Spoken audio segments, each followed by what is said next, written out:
2019 के लोकसभा चुनाव में स्मृति ईरानी ने राहुल गांधी को अमेठी से चुनाव हराया था। एक तरीके से परंपरागत सीट से राहुल का पत्ता कट कर दिया था, जिसके बाद अब स्मृति ईरानी वायनाड से राहुल को चुनाव हराने में लगी हुई है। केरल की वायनाड सीट से बीजेपी ने के सुरेंद्रन को टिकट दिया है।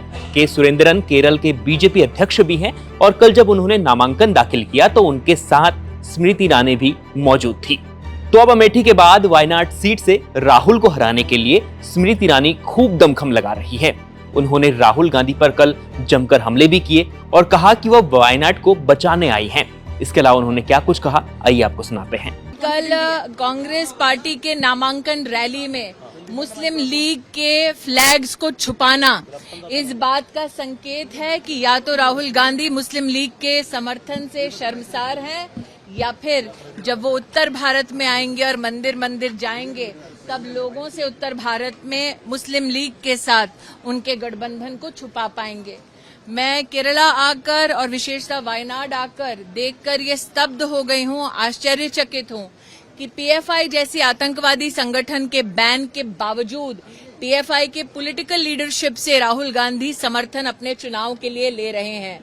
आज नॉमिनेशन में हम सब जानते हैं कि एक प्रत्याशी को, एक कैंडिडेट को oath of allegiance to the Indian constitution लेने की दरकार पड़ती है। तो राहुल गांधी संविधान के प्रति अपने ओथ को झुठला चुके हैं जब उन्होंने पीएफआई की पॉलिटिकल लीडरशिप से समर्थन अपने चुनाव के लिए लिया। मुस्लिम लीग के समर्थन से अगर राहुल गांधी इतने शर्मसार हैं कि अपनी नॉमिनेशन रैली में मुस्लिम लीग का वो ध्वज छिपा रहे हैं, तो कहीं ना कहीं अगर इतने शर्मसार हैं तो उन्हें मुस्लिम लीग का भी समर्थन ठुकरा देना चाहिए। बीजेपी प्रत्याशी के नामांकन के बाद वायनाड में स्मृति ईरानी ने मुस्लिम लीग का मुद्दा क्यों उठाया, यह भी आप जान लीजिए।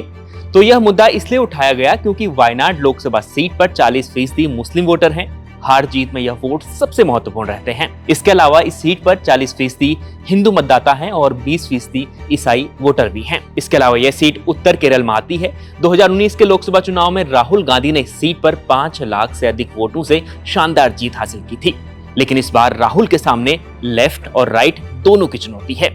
बीजेपी ने अपने प्रदेश अध्यक्ष को मैदान में उतारा है, तो सीपीआई ने एनी राजा को उतारकर राहुल की मुश्किलें बढ़ा दी हैं। एनी राजा सीपीआई महासचिव डी राजा की पत्नी है और सीपीआई की दिग्गज महिला नेताओं में उनकी गिनती होती है। तो ऐसे में राहुल के लिए यह चुनाव आसान नहीं होने वाला है। इस खबर पर आपकी क्या राय है, हमें कमेंट कर जरूर बताएं। साथ ही लगातार देखते रहें India.com।